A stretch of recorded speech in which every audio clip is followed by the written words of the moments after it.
With the third pick in the 2021 NFL Draft, the San Francisco 49ers select Trey Lance.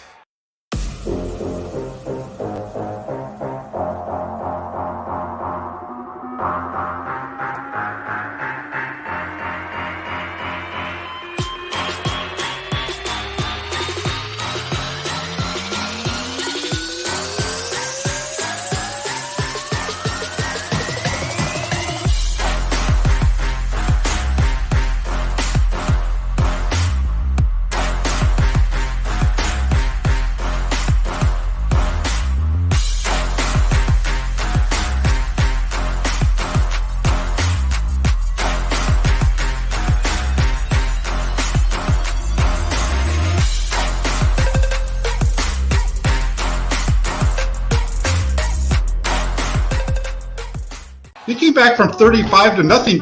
Was 35 to nothing down?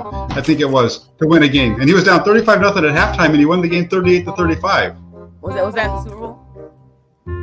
No. Exactly.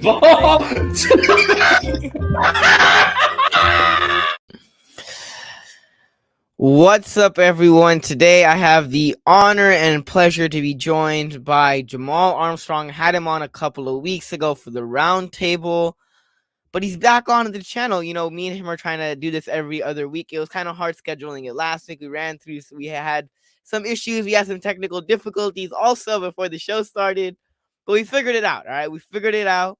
We pulled through, and we're here now. But you know, we're here. Even though we were late, we're here now. How you doing tonight, Jamal? Man, I am glad to be here with you. Honored to be here with you.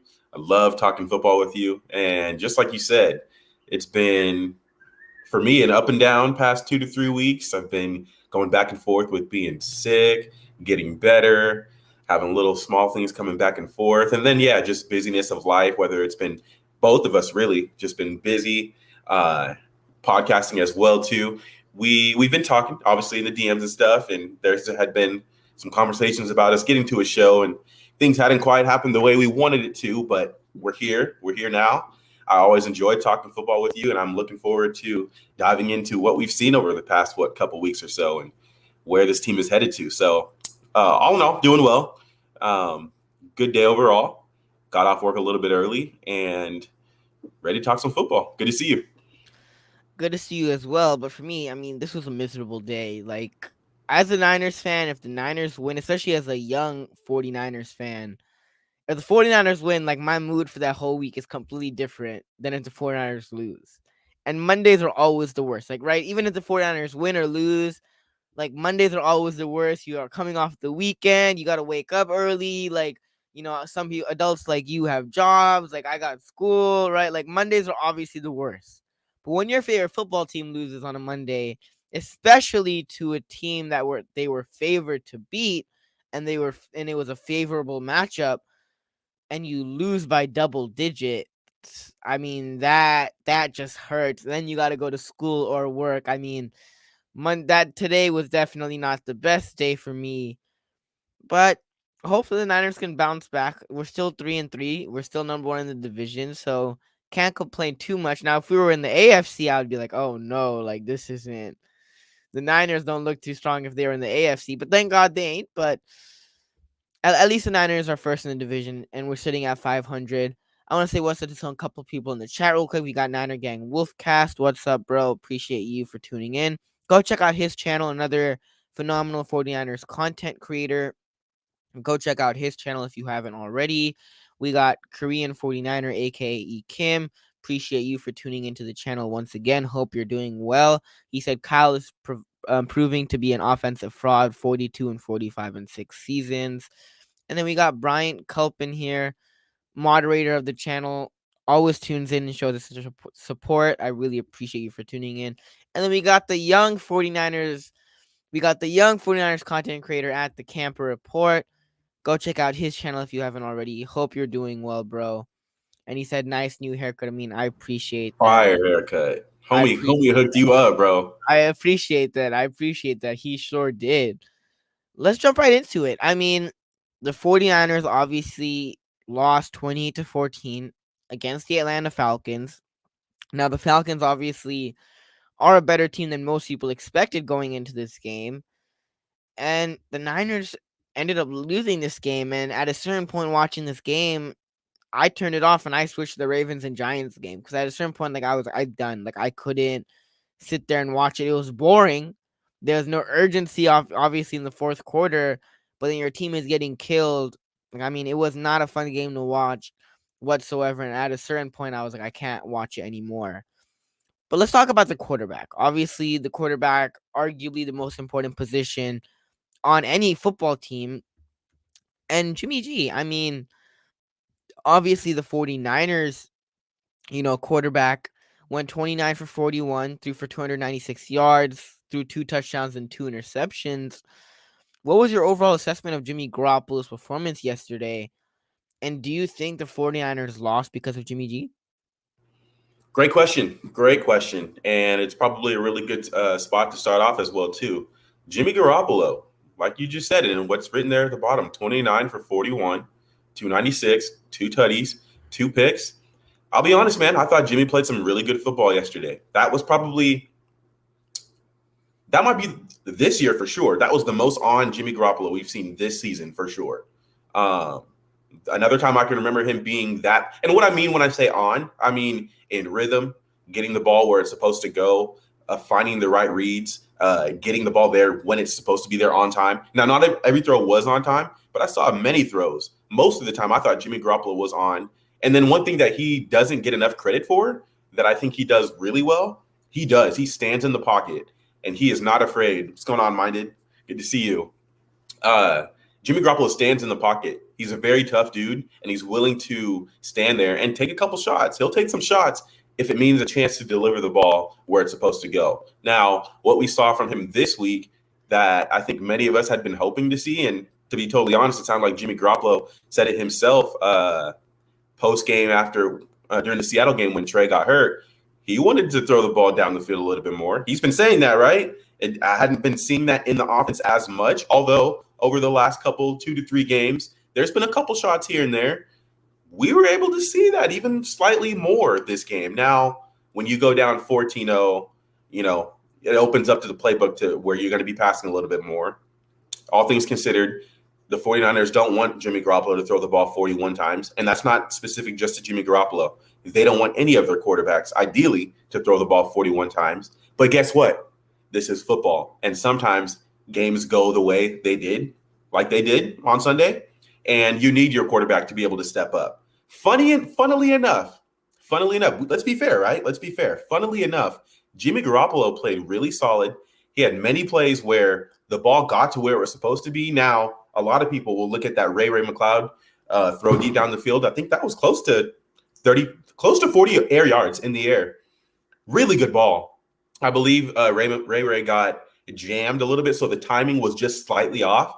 I thought the ball was actually thrown perfect. I thought the ball was awesome. Now, it's like I said maybe a minute ago, it's football. Guys are jamming you at the line. There's going to be a little bit of, entanglements as well, too. Feet get sometimes entangled and guys trip and fall. Like that happens. And I thought that play was really, really good by Jimmy Garoppolo. Outside of that play, you saw him play. You saw his connection with Brandon Ayuk seemed to open up a little bit more. We were down 14-0, and who got us right back in that game? Jimmy and Brandon Ayuk. Now, if you look early in the game as well, too, through the first, I'd say probably three drives, when the Falcons did go up 14-0, we were doing a lot of bubble screens, right? We were doing a lot of things at the line of scrimmage, and I remember talking to some people, and they were saying, like, Jimmy Garoppolo is really not doing too much. And I was getting slightly annoyed, if I'm going to be honest, because, yes, he wasn't doing much, but this is what we expect from Jimmy Garoppolo. If you think about what the 49ers asked Jimmy Garoppolo to do and how he's shown himself to be over his years here with the 49ers, they're not asking him to be the reason the 49ers win games. They're asking him to be a part of it. And so don't make mistakes. So if they're calling bubble screens and they're calling multiple bubble screens because it's working, he deserves credit for getting the ball where it's supposed to go for these playmakers. There's a reason they're called the Yak Bros. If you think about it, I almost look at him like a point guard. He gets the ball to where it's supposed to his playmakers so his playmakers can make plays for him. Deebo Samuel, Brandon Ayuk, We saw a little bit of George Kittle, kind of a bit more in garbage time, a little bit more George Kittle in garbage time, but you were able to see that. And so early on, I thought we saw a lot of Jimmy Garoppolo just getting the ball where we're supposed to. Then we go down, obviously 14-0. We tie it back up. They go back up the second half, or right at the end of the first half. Jimmy Garoppolo throws a pick, right? I was not mad at him for that. He was taking a shot to his guy. Obviously, it didn't work out.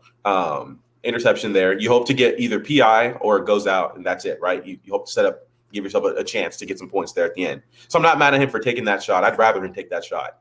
And then you look at the second half, things didn't quite go the way we wanted to. We had to throw the ball much more than we had anticipated. And the last thing I'll say as I transition it over to you, we weren't able to get stops defensively the way that we needed to.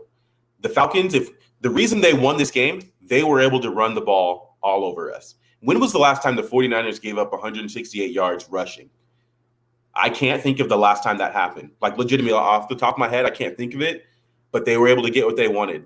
And it wasn't just their run game, or yes, it was. It was their run game, but it was also Mariota. He only threw the ball 14 attempts. That was it.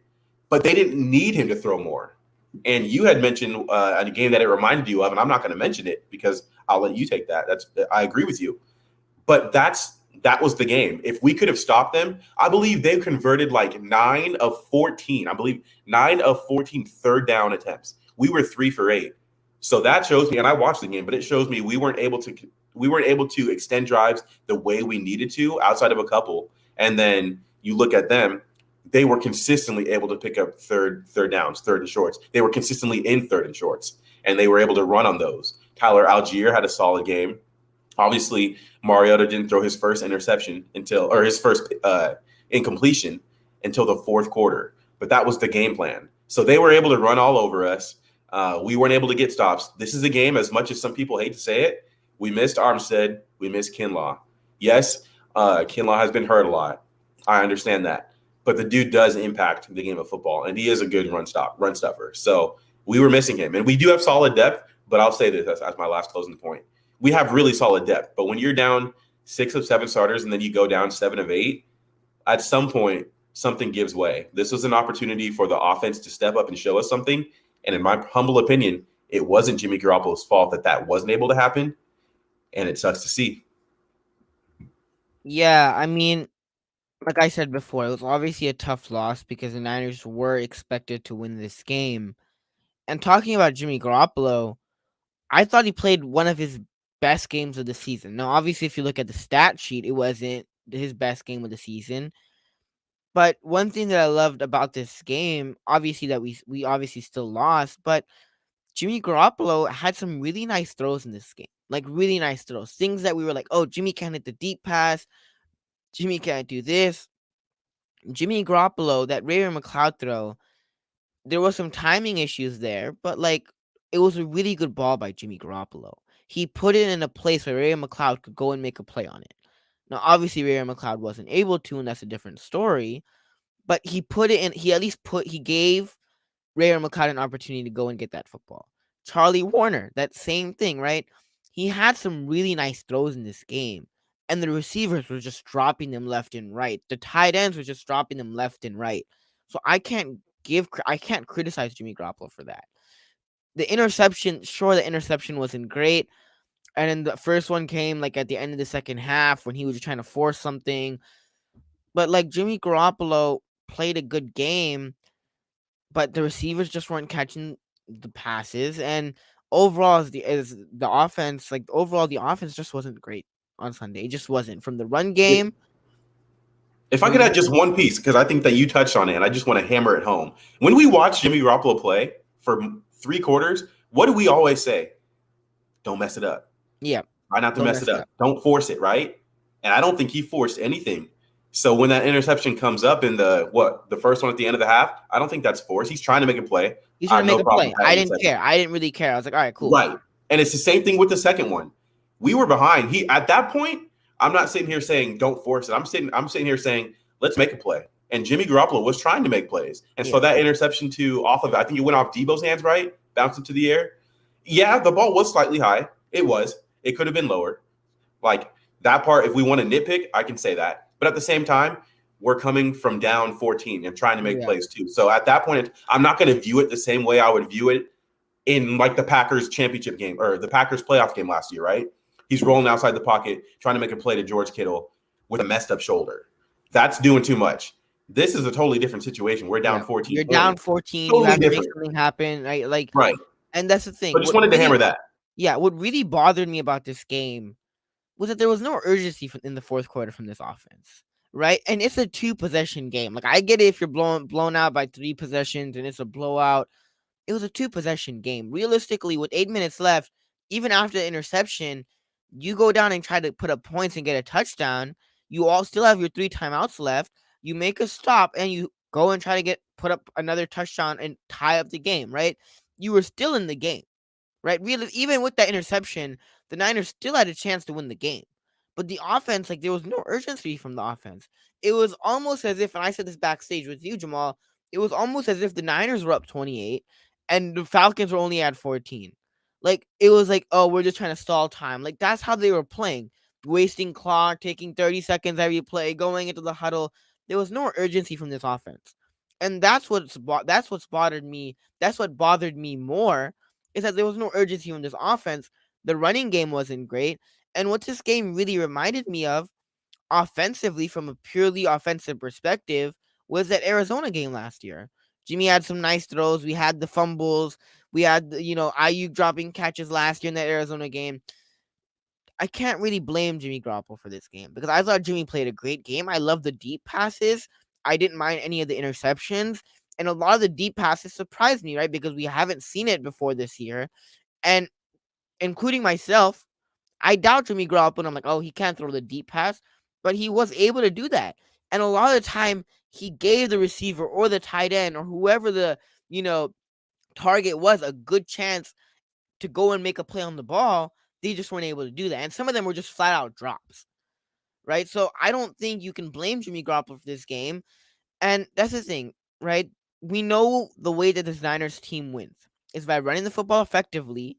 Jimmy Garoppolo doesn't make any mistakes. And I don't really think the mistakes really, we had a huge impact on this game, but not make any mistakes and run the football effectively.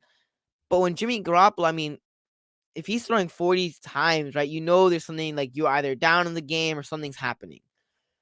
Jimmy Garoppolo, a lot of the games where the Niners win, Jimmy Garoppolo has 29 completions. Like, Jimmy Garoppolo, that's probably the max amount of throws that he would throw in a game. And the 49ers were able to run the football effectively, and we were up, right? But since you weren't up, you had to rely on Jimmy Garoppolo to pass the football more. And whatever, so be it. But I don't really think you can blame Jimmy Garoppolo for this game. I thought he had a pretty darn good game. And I think arguably this is one of his best games of the season, even if the stat sheet doesn't say that, is because Jimmy Garoppolo had some really nice throws. He didn't really make any bad decisions, in my opinion, even though he has the 2 interceptions on the stat sheet. And Jimmy Garoppolo, to give him credit, like I said, had some really nice passes that receivers just weren't able to capitalize on. And, that's the thing. The Niners kind of shot themselves in the foot. Like, simply, self-inflicted wounds, right? We hear it all the time in football. That's what happened to the Niners. That's what happened to the Niners in that Bears loss. That's what happened to the Niners in that Broncos loss. All the losses that the Niners have, it necessarily hasn't been that they've been outplayed.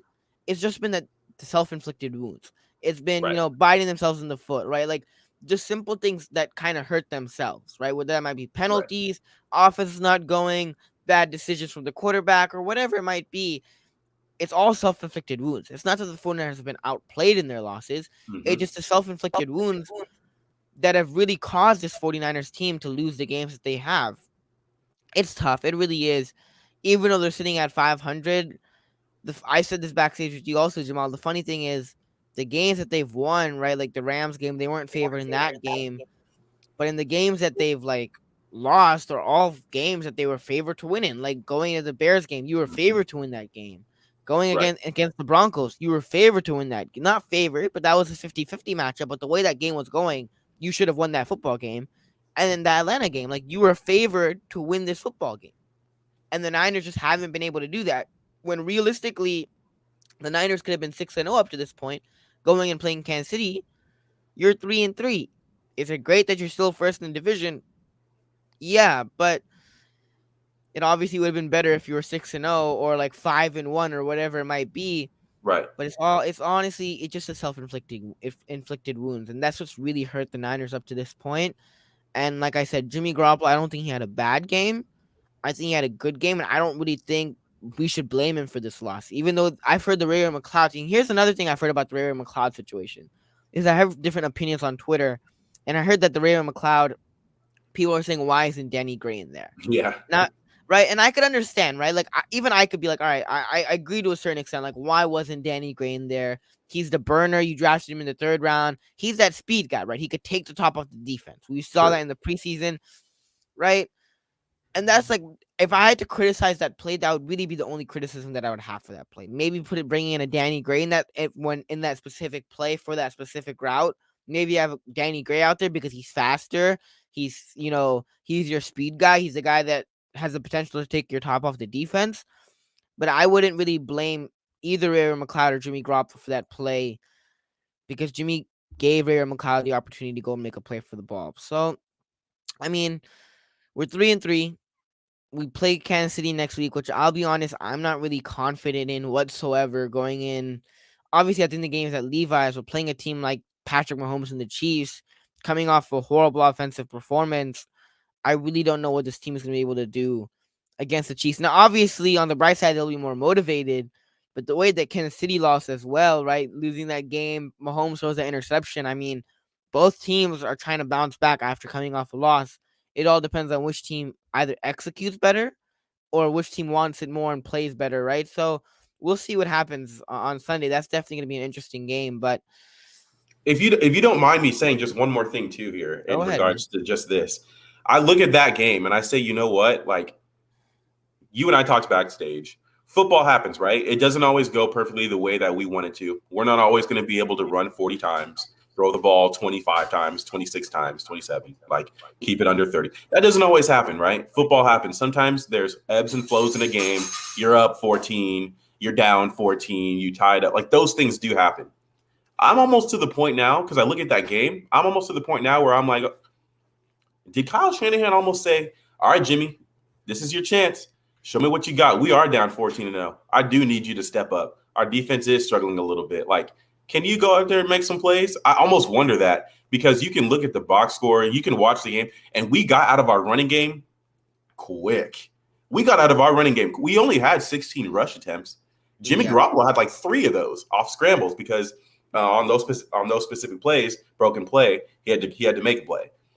2 of those were Deebo Samuel, and then the rest were running backs, Coleman and can't remember the other dude's name off the top of my head. Jeff Wilson. Jeff Wilson, yeah. Coleman and Wilson. But you look at that and I say, okay, what was that? 16 rushes, 41 pass attempts. Did the way the game unfold kind of call for that? Like, are you going to throw more than run? Yes, for sure. But you also look at that and I say, you know what? We have to give the Falcons some credit too, because they were able to, I don't want to say shut us down, but off those 16 carries, they did hold us to 50 yards. They did that. That actually happened. So I sit here and say, you know what? Did Kyle Shanahan say, listen, Jimmy, I'm giving you this opportunity. I have to take the handcuffs off and let you play. And whether he did or didn't, like, that might not have been a conscious thing. Maybe it's in my head or it's in our heads that we think that there's handcuffs on Jimmy. There might not legitimately be. But I also look at that and I say, you know what? Like you were saying, and like I was saying, the main thing we're saying here about Jimmy Garoppolo, he held his own. He did. He did, right? And that's the thing. That's what I was about to say. That's what I was about to say, right? If Kyle Shanahan said, you know what, Jimmy, we need you to win the game. Jimmy Garoppolo did his part. He played good, right? He did his part. Yeah. But the receiver is like, you also have to do your part, right? You also have to catch the ball. You also have to make plays.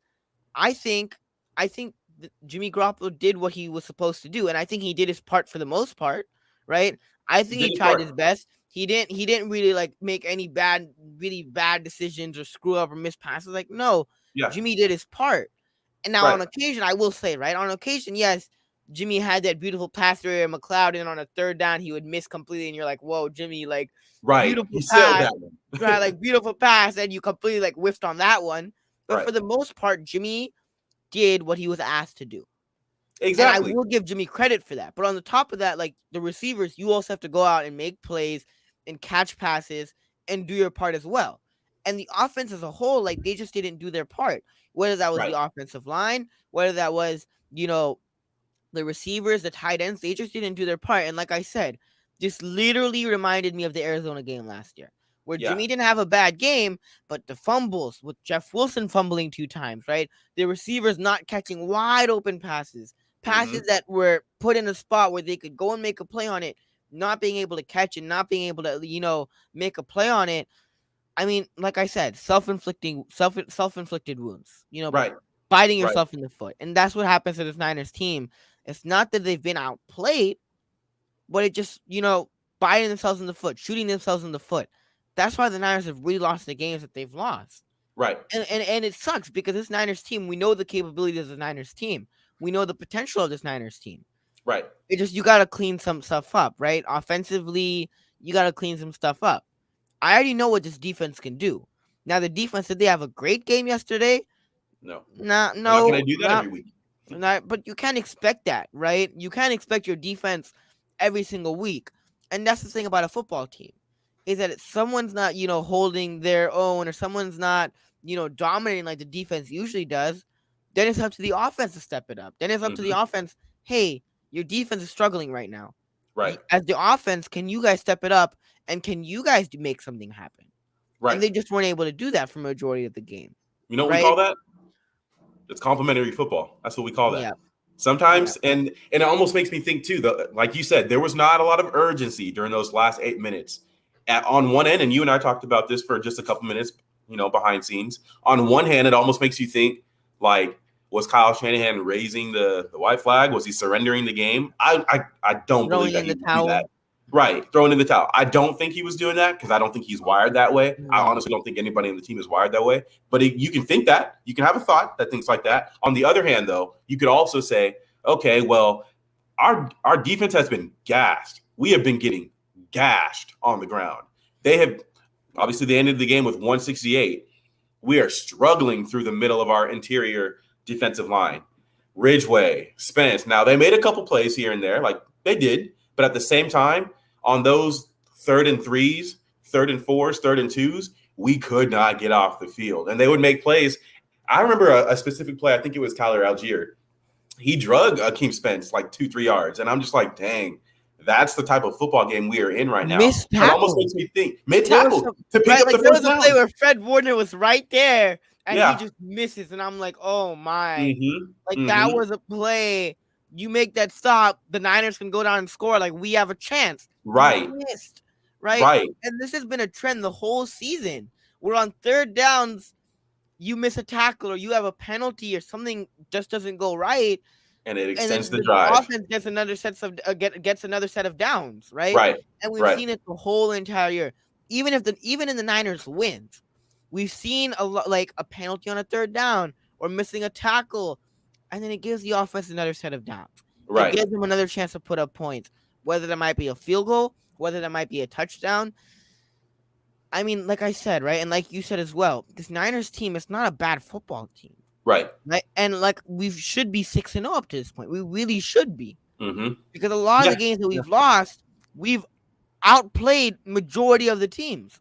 Right. The reason why we've lost is self-inflicted wounds, penalties, defense missing tackles, not being able to, make stops on 3rd down, offense struggling, offense not being able to put up points.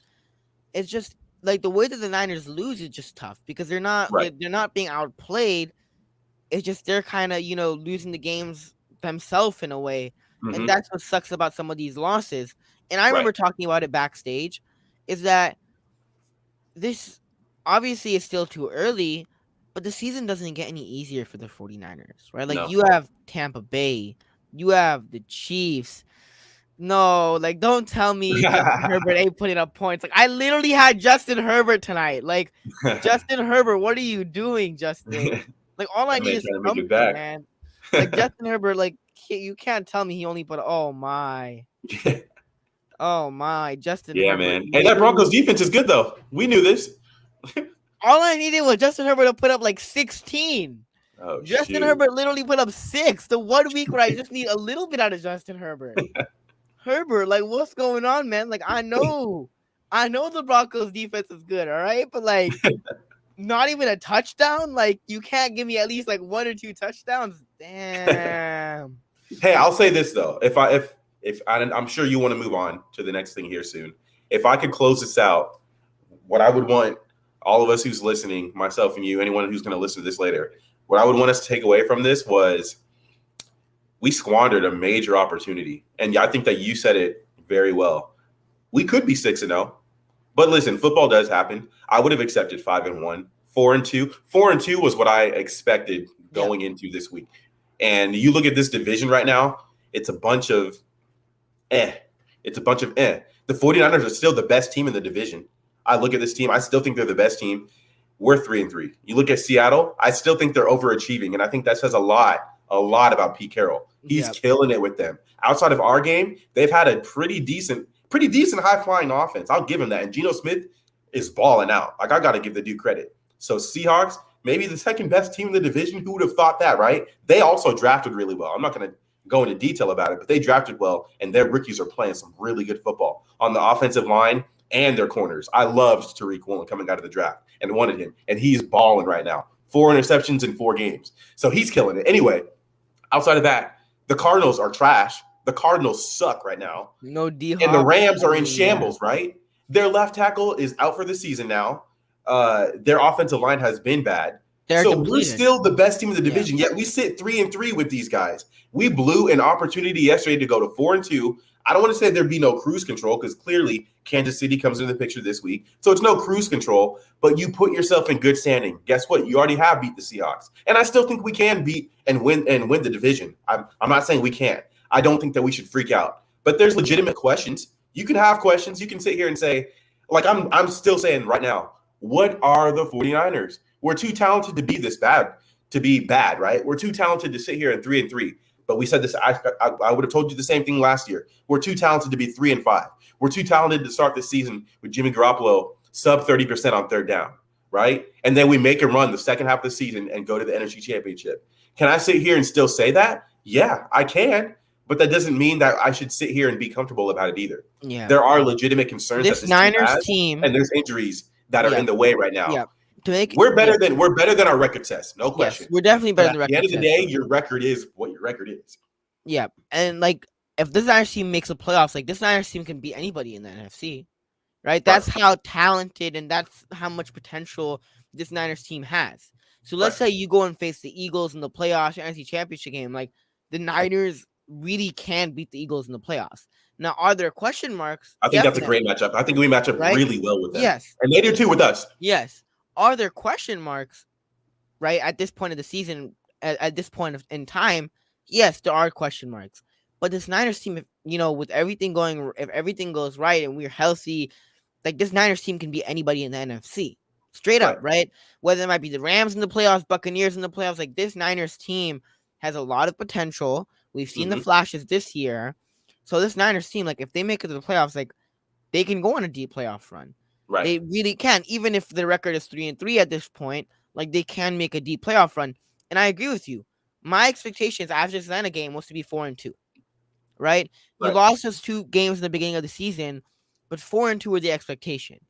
And like I said, the season isn't going to get any easier for the 49ers. Like it just isn't. And that's what's hard about this year is that the games that we should have won, we weren't able to win. Right? Because like I said, if we were 6-0 and we had to go and play, not the Rams, but like if we had to go and play the Chiefs, Chargers, Bucks, and the Dolphins, and we lose some of those games, we're like at 6-4. Obviously, that's not great if we lose all 4 of those games hypothetically, but we're still all right. But now at 3-3, and you're sitting at 500, and let's say you go lose to KC, and then I don't know who they're playing after, but like let's say you take a couple of losses, and you're sitting at 3-5, right? Like this year, like I said, right, this year's you have a lot of tough games. And what sucks so far is that the games that the Niners should have won, they weren't able to win. And now it only becomes even though they're sitting first in the division, it only becomes harder now as the season goes on because you're playing a lot of better football teams. You're playing playoff caliber football teams. And we obviously know it, and people in the chat obviously know it as well, that it's harder to beat those playoff teams than it is to beat, an Atlanta Falcons team or, a Bears team. It's Bears harder, team, right? right, It right. makes the 49ers team's jobs harder because you're playing a lot of better football teams, offensively and defensively. So we'll see what happens. Let's move on to the next topic. For We've sure. already dedicated like We 35 went crazy minutes on that one. to this whole topic. But let's talk about this offense once again. Like, we talked about Jimmy G. Let's talk about this offense now. Obviously, we're playing Kansas City next week, right? We're obviously playing Kansas City. Now, Kansas City, we know what a great offense they are. We know Patrick Mahomes is phenomenal. But we kind of saw a little bit of it on Sunday when the defense doesn't do great and the run game is, and, we kind of abandon the run. Can this 49ers team win games, and can this 49ers offense step up? So I have two questions for you. Number one would be, should we be worried about this 49ers offense at all?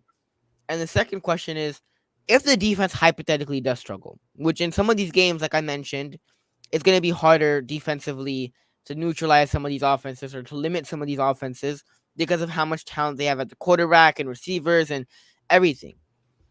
If the defense struggles in some of these games and they allow, like they did against Atlanta, 28 points, and they're getting, the Falcons are just pounding the rock on them and being able to put up points and move the ball downfield, are you confident in this offense to step up and, make plays when the defense is struggling? Are you confident in this offense? And are you worried at all with this offense? And do you think, if needed, this 49ers offense can step up?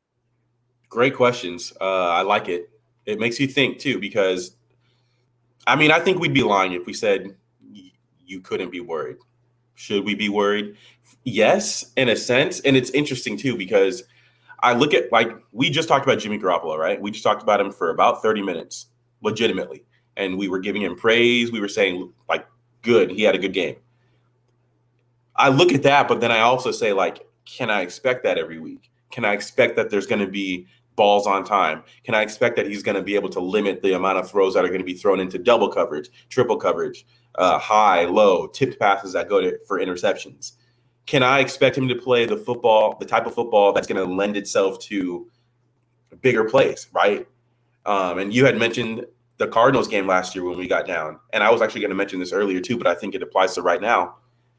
What I saw that was different from that game versus what I just saw on Sunday. In that Cardinals game, Jimmy Garoppolo didn't throw the ball deep that much. He wasn't really testing it down the field. Yet yesterday, in a game where we were down 14 points, but it didn't seem like the Falcons were giving us things short. They were still testing us. They were still playing tight coverage. He was able to make some plays down the field. Now, did they end in completions? No, and it wasn't all his fault. But he did test the coverage. And so I look at that and say, should we be worried? Yeah, because we haven't been able to produce the points that are needed to, especially when you're going to be going up against the Kansas City Chiefs. And especially if you're going up against the Kansas City Chiefs, the Chargers, the Bucks over the next few weeks, and you're not healthy. Now, had this been week 3, week 2, based off the way we started off the season, the offense was still struggling, heavily. We were just coming off of a Broncos game where we couldn't score more than 10 points in a game where our defense only allowed 11, and we found a way to lose that game. Was that the defense's fault? Not even close. We had been playing historically great, but injuries happen, right? 7 of 8 starters coming into this game, 6 of 8, and then you see Charvarius Ward goes down too with the groin injury. Those things do happen. So I look at that and I say, should we be worried?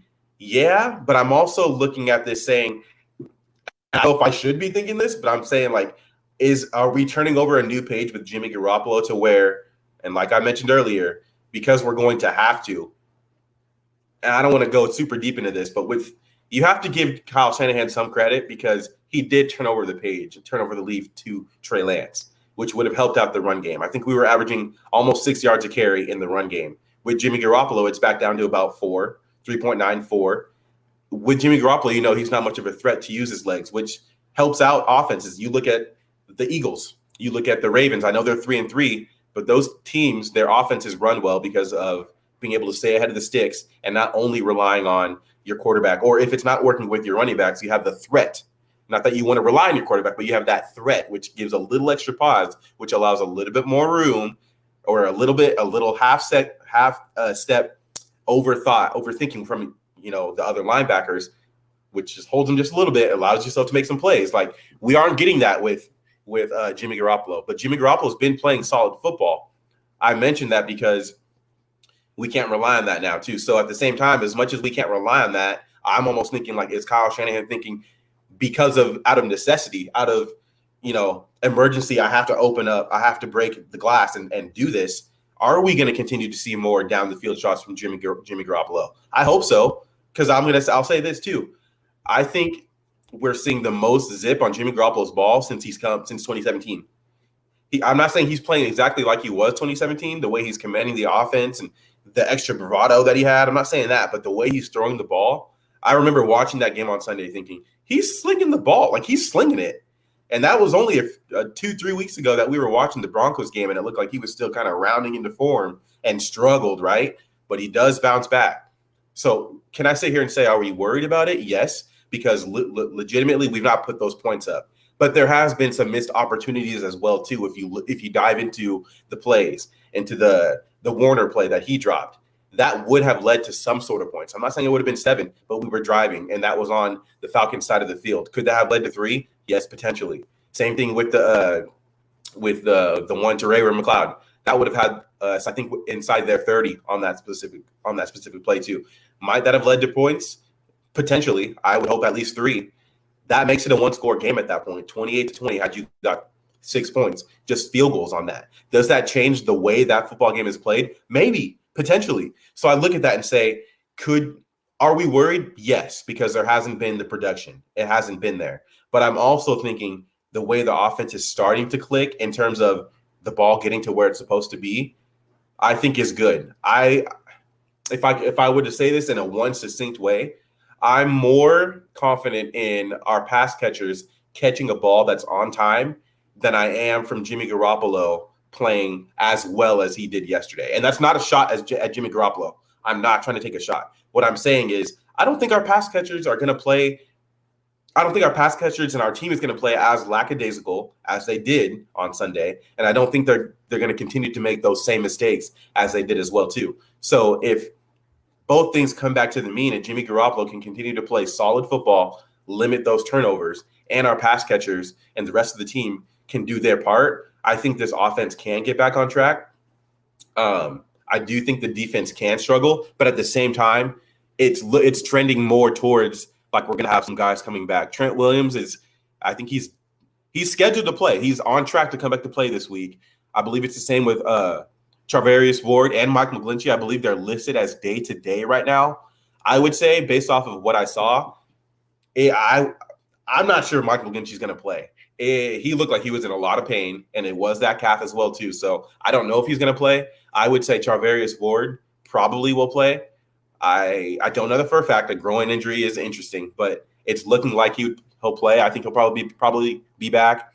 Talanoa Hufanga was able to return, went through concussion protocol. He's still in that right now, too. I think he'll probably play as well, too. So you look at some of these defensive guys, and like I say, like they're going to come back, right? They're on their way back. It looks like it. And for a game of this magnitude, for a game where you kind of want to test where you're at, like it's almost like a litmus test. The Chiefs are, if they're not the standard of the NFL right now, because the Bills just beat them, they're 2. The Bucs are sitting at 3-3. The Ravens are sitting at 3-3. Those are teams that are generally up there about the standard as well, too. So this is a good litmus test. I can guarantee Kyle Shanahan and those players want to be back for this game. Guys want to play and beat Mahomes, and especially the guys who were here in 2019 that lost too. Like Bosa's going to want to play this game. I think he's scheduled to play this game. But if some of those guys don't, or if they're not able to play to the historic rate that we've been playing, can they still hold them to under 30 points? I think they can, and here's why. And I won't go into detail because I'm sure we'll talk about this again next week as well too. Even back in 2019, you look at the Chiefs team, and you say, man, and you and I talked about this behind the scenes as well too. Back then, you had to outscore them to beat them. Like you weren't going to hold them down. The team that I thought that did the best of holding them down happened to be the 49ers. Through 3.5 quarters, we held them to about 19, 20, 21 points. Like we had them down over the last, what I believe was the last. They had them. They only scored 10, and even up to that interception, like Emmanuel Mosey had the interception. We Right. literally limited that Chiefs offense to only 10 Only until 10 like the points. last 6 minutes of the game, and then the Chiefs offense just goes on a rampage. Right, and that's partly, and that's where I think it was partly us and partly them. If we can't sustain drives and they're getting off the field with the momentum that they're building, they're able to score quick. Jet wasps, yada yada yada, all that play that Tyreek Hill had, all that stuff happens. But I mentioned that specifically because I think this year from the Chiefs, they're seeing more methodical, and that's where I got to give Mahomes some credit. He doesn't just have a cheat code in Tyreek Hill. He doesn't just have a cheat code in Travis Kelce. And when I say cheat code in Travis Kelce is much more of a technician, a very, very, very good technician and very athletic like he is. He's a really good tight end. He's a hybrid. He's essentially a receiver, right? He's really good. But I don't think they have that cheat code the way they did in Tyreek Hill. Yet I still think our defense, should we be healthy enough, is good enough to corral what the Chiefs have. I'll be honest. I like Juju Smith-Schuster, but he doesn't put fear into me. Marquez Valdes-Scantling has been killing it with Patrick Mahomes, but I think that we have the corners that can clamp that. I'm a really big fan of Sky Moore. I liked him a lot coming out of the draft. Those of you that follow me on Twitter could see on my Twitter, I talked about him a lot. In some ways, he reminds me of young Odell. In some ways, not everything, but I like the kid. I think he'll be really good against man coverage, but he's still a rookie starting, I think, going into his sixth or seventh game. So I don't expect a lot from him yet. But at the same time, and I had said this on Nate's show too, when you look at this Chiefs team and you look at our defense versus what Patrick Mahomes does, how do we respond when Patrick Mahomes makes one of those otherworldly plays that's just, off schedule? Do they hang their head? Do they keep coming? And I think they will. I think this is a game where we keep coming. But I also say, who are the corners going to be? Because they're going to test them all. I hope Ward plays. I really, really do. Because I don't think that we had to see much from Ambry Thomas. We haven't had to see too much from Lenore. We haven't had to see too much from Womack because the Falcons only threw the ball 14 times. That wasn't required from them. It will be required this week. So can the 49ers offense step up if the defense struggles? Yes, they can. The question is, will they? That's to be seen. Yeah, you made a lot of great points. And this is the thing. I said this a couple of weeks ago, is that if things don't go right for the defense, right? Your defense is struggling a little bit. They're not having as dominant of a game like what happened in Atlanta. Can this 49ers offense step up? Yes, they definitely have the potential to, and I think they can. But like you said, the question is, will they?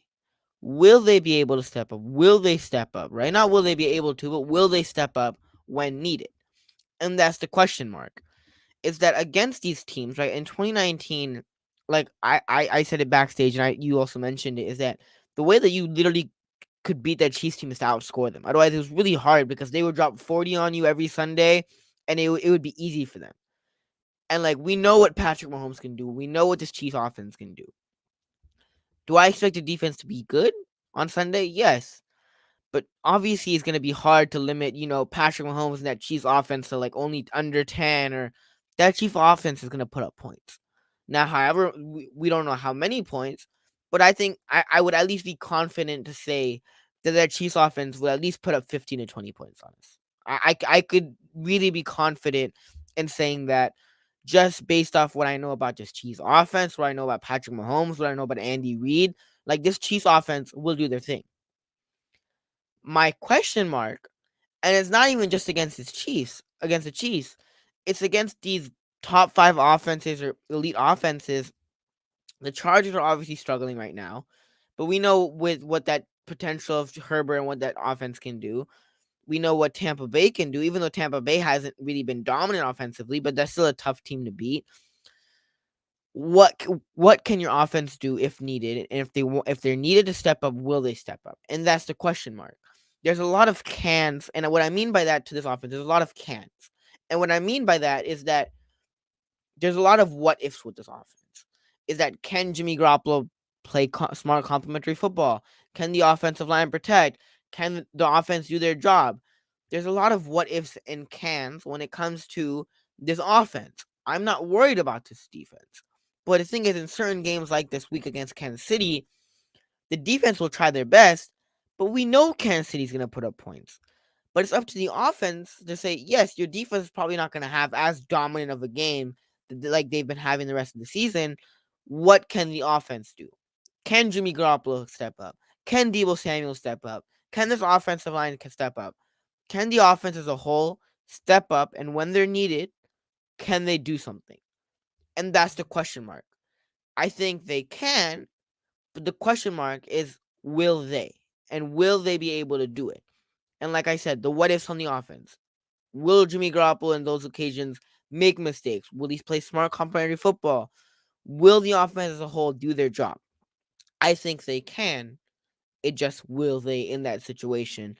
And that's the question mark. And that's the question mark for a lot of the games the rest of the year.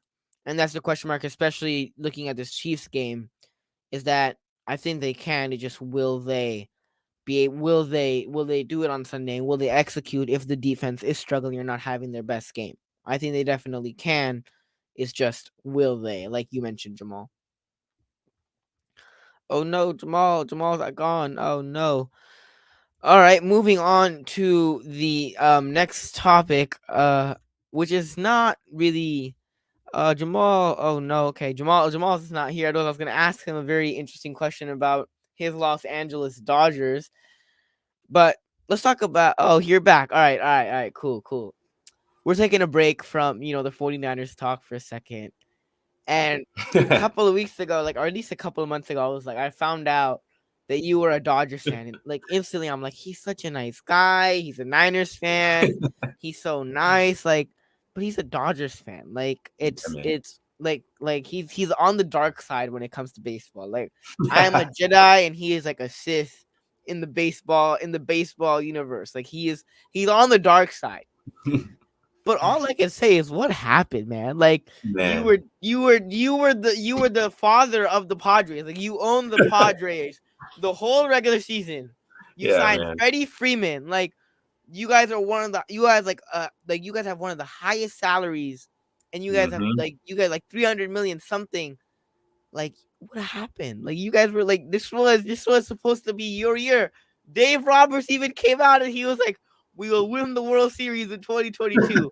And I quote again, we will win the World Series in 2022. He said that. What happened? What happened?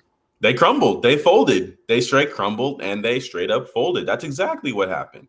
Listen, I'm not that type of guy, but you have to give the Padres some credit for going out to make, they went out and got a few guys, Hader, Soto. They already had Machado. They go out and get some big bats. You got to give them credit for that. But at the same time, and they did those things. I'll be honest. They said it too. AJ Preller said that they went out and made those specific trades with us in mind because we had been owning the regular season, right? For the last 9 of the past 10 years. We've been killing it. But you just said it right there. Who cares about the regular season? Who cares how many games we won in the regular season? Oh, we won 111 games. That's great. That's awesome. Who cares? This team wasn't built for the regular season. It was built to win in the postseason and finish what we hadn't done. And a lot of people want to say, 2020, the Mickey Mouse ring. I get it. Listen, those things happen. People say that. I don't really care. I'm a Lakers fan, so I can't really say that because right. Yeah. But that's my main point. Listen, all the slander that's going to come their way is well deserved. This team is well built for postseason baseball. It's a good baseball team, and they found a way to lose. I believe we started off this series through the first. Yeah, we started off 0 for 20, or I think it was 1 for 20 with runners in scoring position. When you start 1 for 20, you're not going to win a lot of series. And lo and behold, we weren't able to win that series. I give the Padres credit for what they did, going out and signing those specific players. They have a good baseball team. I'll give them that. But it wasn't like we couldn't beat them. We have been owning them for the past year, for years. We've owned them, not just this year. We've owned them for years. Funny enough, so I like baseball. I'm not as into baseball as I am into basketball and to football. Clearly, you can tell I'm wearing a Miami Marlins hat right now. I love hats. I collect hats. Big hat guy. Baseball teams, I'll wear pretty much anybody's team outside the Giants. Sorry, guys. I know. But I don't care about baseball as much as I care about those two sports, but I'm still invested into it. So seeing what happened, they deserve all the slander that they got. They failed. They played like the Clippers. What what I thought about when the Dodgers lost is that you've probably seen The Last Dance.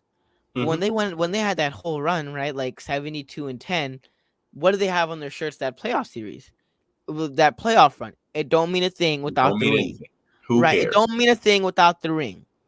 And what like it's been a trend. It's been a constant trend with the Dodgers where you have a great team, you add maybe one or two guys, you make, splash addition, and then you guys don't win like in Right. the playoffs, right?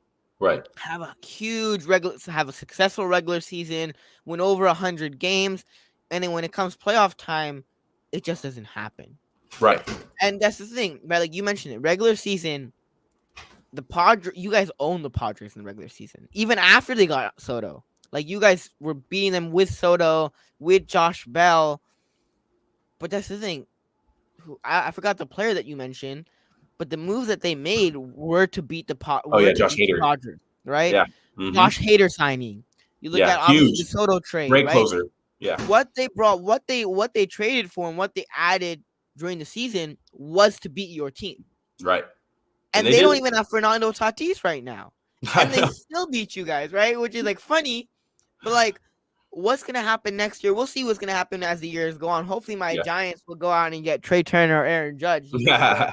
But Hey, we have a lot of free agents, so our team might look drastically different next year. your team Clayton might, Kershaw's but like a your free team got agent, and your team is willing. Your team is definitely willing to go and spend the big bucks. right.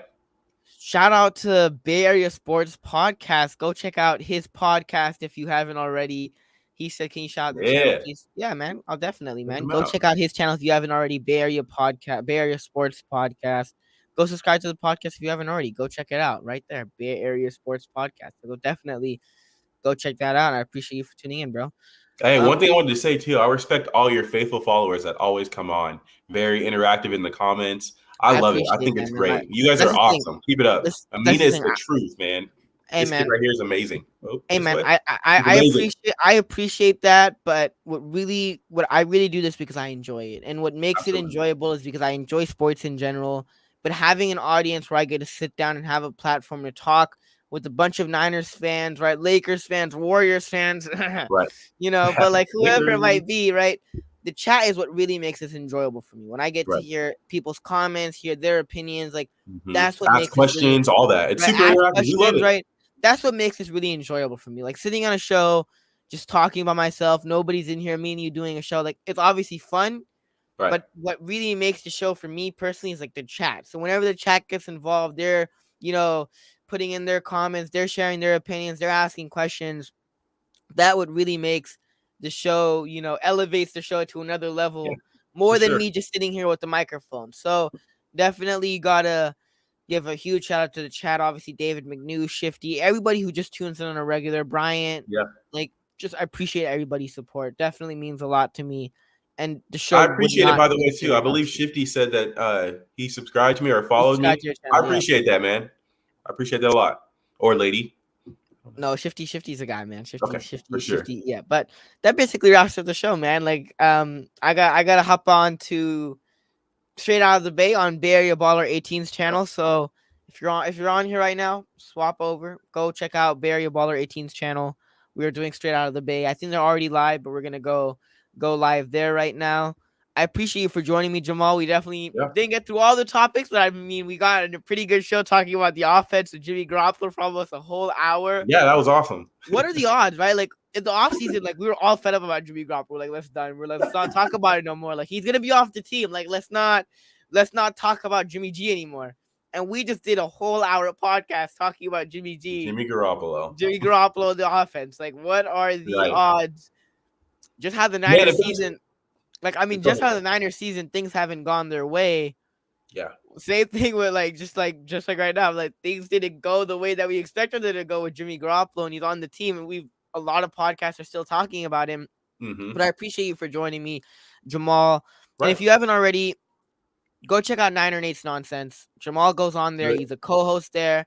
Go check that out. The link is in the description. The Niner Nate Nonsense. The link. We got a show tomorrow night at 6:00. We'll be previewing this Chiefs game as well too. Yeah. So check us out. Jamal is a co-host for the channel. So go check it out. Link is in the description to his YouTube. Go follow Jamal on Twitter at YoungJaw, which I think is a fire nickname, by the way. Appreciate you. Go check that out. The link is in the description. And go check out their latest stream. You know, they did a stream a couple of days ago. That link is also in the description. Go check them out. I appreciate the kind words, Mike. Definitely appreciate that. Means a lot to me. Appreciate it, Mike. Definitely appreciate the chat. And Barrier Sports Podcast says, I think the 49ers can still win a Super Bowl. I definitely do think so. There obviously are some concerns as of right now. But if they can clean stuff up and, you know, fix a couple of things and they can, you know, improve a little bit offensively and we can stay healthy and not have any more injuries, I think this team can still be a Super Bowl team. But that basically does the show. Yeah. I'm really glad you said that. I'm really glad you said that because I was going to say just for closing comments, I was going to say pretty much not necessarily those words, the same thing, but that we shouldn't freak out. Yeah. I'm not the type that's going to freak out over this season. I just don't like the results that may unfold. So I'm not going to be like, oh my gosh, like it's going to suck, right? If we miss the playoffs, we go 6-10, 7-9, and we miss the playoffs because we got injured. Like that's going to bother me. I'm not going to like it, but I'm also not the type to freak out. But what I mean by saying that is we're still 3-3. Would I have liked to have been 4-2 at the worst? Yes. Did we squander an opportunity? 100%. But we are still tied for first in the division, or we are still first in the division right now. We are. So our destiny is still in our hands. A lot of people like to look at baseball or watch baseball and they say like, how many games in order for you to clinch, right? You know, and what is your destiny? Our destiny still lies in our own hands. The 49ers can still determine what type of football team they are. I believe we're 6 weeks through this season, and I still think they're a good team. All of us still think they're a good team. Can we clean up our mistakes? If we're able to clean up our own, like you said, and we've been saying this for weeks, if we can clean up our own self-inflicted wounds, there's not a lot of teams that can beat us. If we're playing our football and we're playing on our terms, there's not a lot of teams that can beat us. And sometimes we saw it last year. We saw it last year when the Niners team got rolling. And we played at our, you know, highest potential and our highest level. Right. We were a really good football team. A really good football 100%. team. Now, there were occasions last year where we, you know, shot ourselves in the foot, self-inflicted wounds, like that Tennessee game, like that Seattle game last year. But we've seen what this Niners team can do when they're at their highest level. When they're playing at their best, this Niners team is a really good football team, despite what the record says. They're still a really good football team when they're playing at their best. But that basically wraps up the show. I appreciate you for joining me, Jamal. I got to hop on out of here. Links are in the description for YouTube, Twitter, and Jamal's latest stream. Go check that out. I know the uploads haven't been consistent. I know I'm in high school. Things get busy. I have like a test coming up every single day through the rest of the week. So things get busy, but I try to stream whenever I can. I appreciate all the loyal viewers and people that tune into the show. Appreciate you for joining me, Jamal. If you haven't already subscribed to the channel, please go do that. It would be greatly appreciated. Like the video. That basically wraps the show. Hopefully the Niners get a W against Kansas City. I appreciate you for joining me, Jamal. And that basically wraps the show. We'll see you guys next time. Peace.